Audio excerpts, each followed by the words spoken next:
ఎందుకు బయటకు వెళ్ళారు, ఎందుకు బయటకు వెళ్ళి ఎలాంటి వ్యాఖ్యలు సునీత కావచ్చు, షర్మిల కావచ్చు చేయొచ్చు అన్న దానికి సంబంధించి వైసీపీ స్పందిస్తుంది. నారాయణ రెడ్డి గారు ఏమంటారు?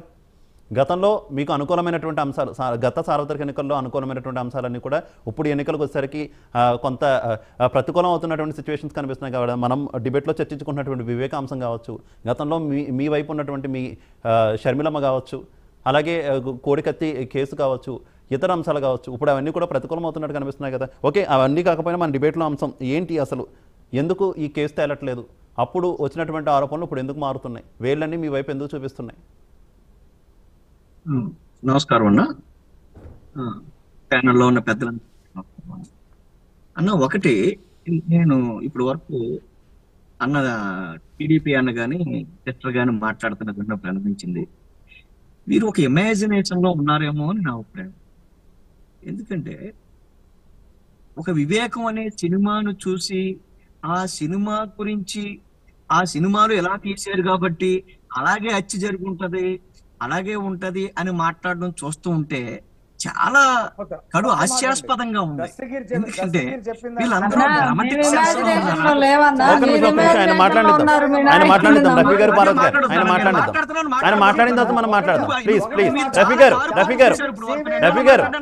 ఒక్క నిమిషం ఆయన మాట్లాడిద్దాం, మనం ఆయన మాట్లాడిద్దాం.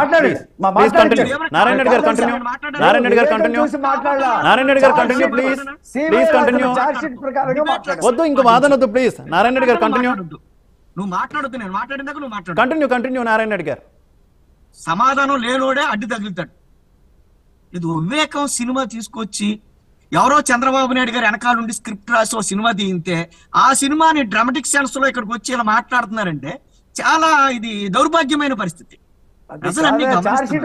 మాట్లాడామని చెప్తుంటే ఒక్క నిమిషం ఒక్క నిమిషం ఆయన కంప్లీట్ చేయనిద్దాం. 2019లో ఎన్నికలకు ముందు జరిగిన ఈ హత్య జరిగినప్పుడు ప్రభుత్వం, ఏ ప్రభుత్వం ఉంది? తెలుగుదేశం ప్రభుత్వం ఉంది.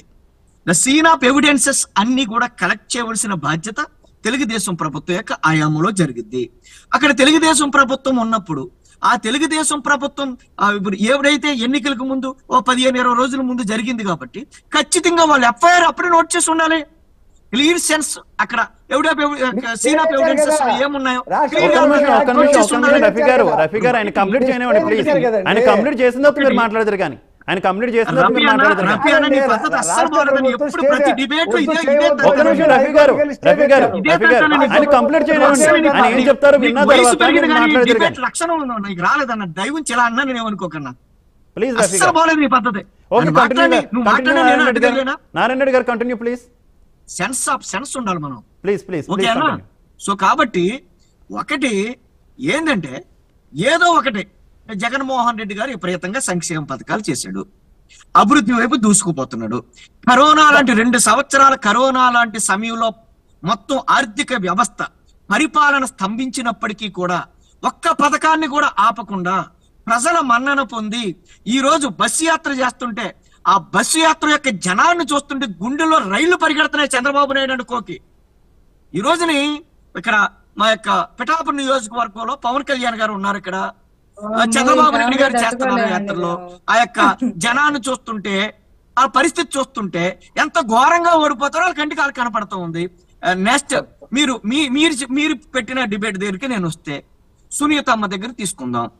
సునీతమ్మని తీసుకుంటే అదే సునీతమ్మ ఈ యొక్క ఎప్పుడైతే హత్య జరిగిన తర్వాత ఆవిడ మాట్లాడిన మాటలు మీరు గమనించినట్లయితే పక్కగా తెలుగుదేశానికి సంబంధించిన వారు మా నాయన్ని హత్య చేశారు, గొడ్డలతో నరికి చంపారు, వారికి శిక్ష పడాలి, జగన్మోహన్ రెడ్డి గారిని ఏమీ చేయలేక మా కుటుంబం జోలికి వచ్చారు అని ఇదే సునీతమ్మ మాట్లాడింది.